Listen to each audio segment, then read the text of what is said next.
Hello, Arizona! Hey, how about Charlie Kirk? Is he a hero or what? And by the way, happy Halloween to everyone. I'm so glad that you came to join me and Charlie Kirk and Tucker Carlson and Donald J. Trump instead of greeting trick-or-treaters. Look, if you're like me and most of the people throughout this great country, you like treats, but you're sick and tired of the tricks. No more tricks from Washington. And you know, speaking of trick-or-treating, I wonder what Kamala's doing tonight. Is she at the Naval Observatory in Washington greeting the trick-or-treaters? If so, what on earth is she giving them? I imagine her handing out these like vegan candies or Brussels sprouts. Maybe Jell-O shots or vaccines, I don't know. But it's not right, it's not right. Look, Arizona, you are right at the epicenter. You are the epicenter of America's fate. You hear this all the time. Every 2 years, then every 4 years, you hear the most important election of your lifetime. But you know what? This one really is. It actually is.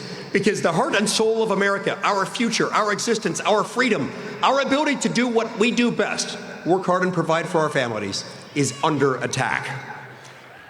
And I'm so glad that I get to be with you tonight, because you're going to decide our fate. So I thank you. I thank you in advance for what you're going to do for us on Tuesday, and what we'll learn about Tuesday night when they announce Donald J. Trump and Kari Lake have been elected.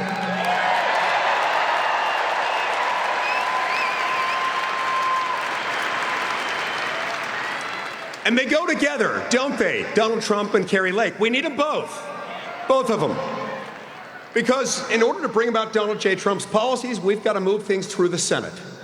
Now, this is an institution where the median age is 168. Kari Lake is a uniquely good senator in embryo, and on Tuesday, you're going to make it happen, aren't you?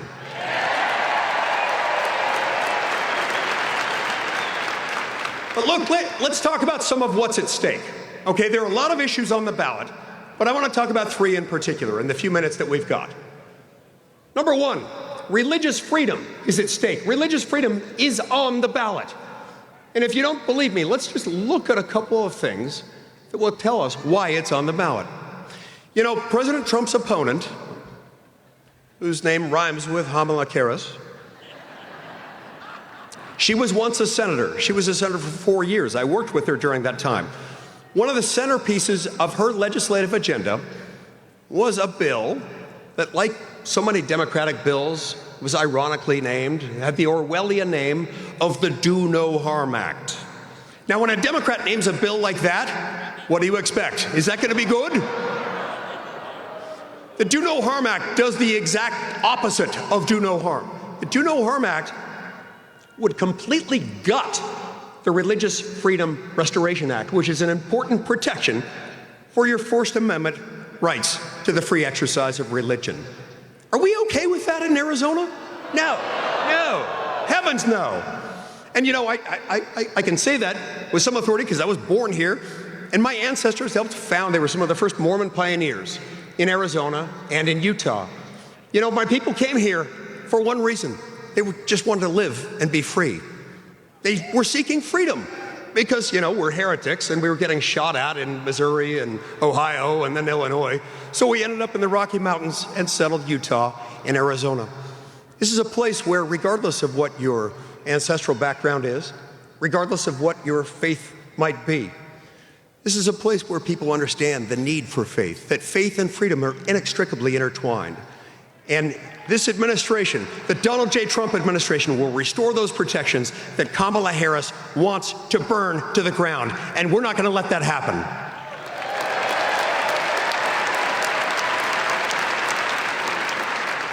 I've thought a lot about why it is that she's trying to undermine religious freedom so much.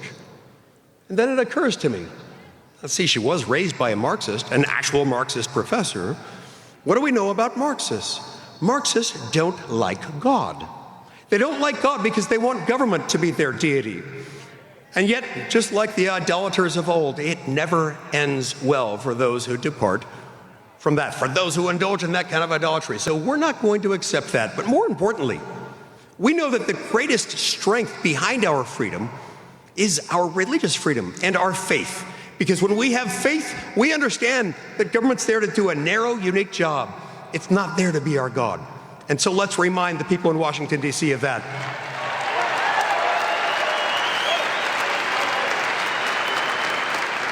By the way, Ruben Gallego is right there, thick as thieves with Kamala Harris on religious freedom and everything else. We cannot let Arizona elect Ruben. All right, what else is on the ballot? Parental rights, parental discretion, your ability to direct your own family, your ability to raise your own children without undue interference from federal policy that would make them, compete against boys if they're girls in sports teams, share a locker room with boys or a restroom with boys, and subject them to filth in their libraries. You know, the left is always accusing us of trying to ban books. We're not book burners. We just don't want filth in our classrooms, not in our curriculum, not in our libraries.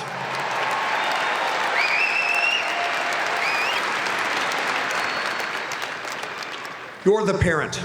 You're in charge. Your constitutional rights stand there to connect you to your child. The government will never replace you as a parent, and Donald Trump and Kari Lake will make darn sure of it.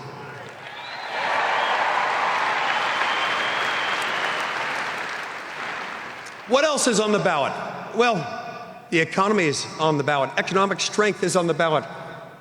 The strength of your own accounts, your own wallet is on the ballot.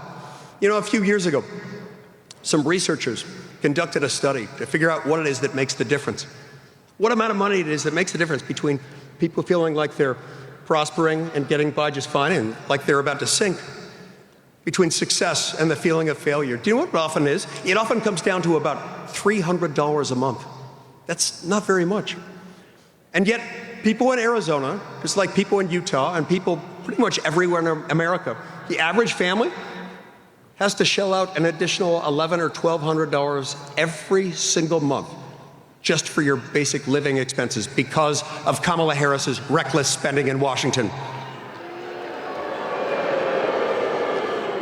And it's a true fact. These are the same people who said, yeah, we're going to control inflation, and they controlled it with the Inflation Reduction Act, which is a lot like the Do No Harm Act. It did the opposite of what it said it would do.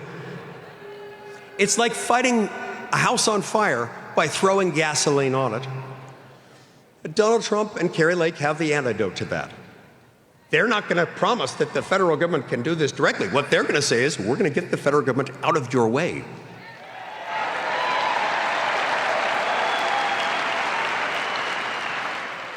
Kamala Harris wants to raise your tax rates. Are you okay with that? Kamala Harris wants to tax you, literally, on money that you have not yet earned. Are you okay with that? Donald Trump and Kari Lake want you to be able to keep what you earn. That's what you deserve because you've worked hard.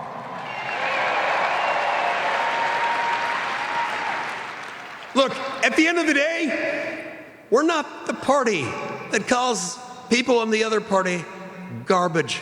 We just call their policies garbage because that's what they are.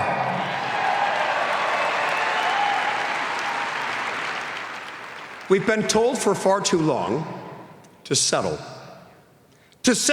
for something less than a government that honors and complies with that document, some 2.5 centuries old, written by wise men raised up by God to that very purpose, the United States Constitution. We've been told to settle for a government that doesn't respect it, that doesn't think it imposes limitations, and that it shouldn't. Well, do you know what? The sole purpose of the Constitution, of any Constitution, is to restrain the government, to make sure that you can do what you do best, work hard, provide for your families, and live your lives as you deem fit.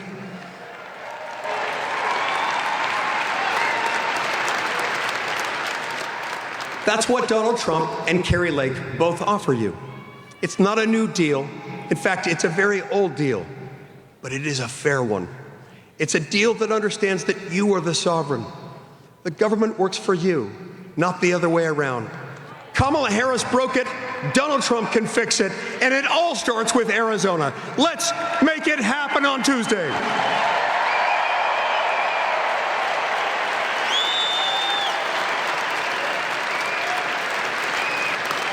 So don't settle. Don't settle for a government that recognizes no boundaries. Expect limited government. Don't settle for multi-trillion-dollar deficits. Expect a government that understands that it's your money and they're messing with your money when they spend too much. It's time, my fellow Americans, to expect more. It's time to expect freedom. And it's time to elect Donald Trump and Kari Lake.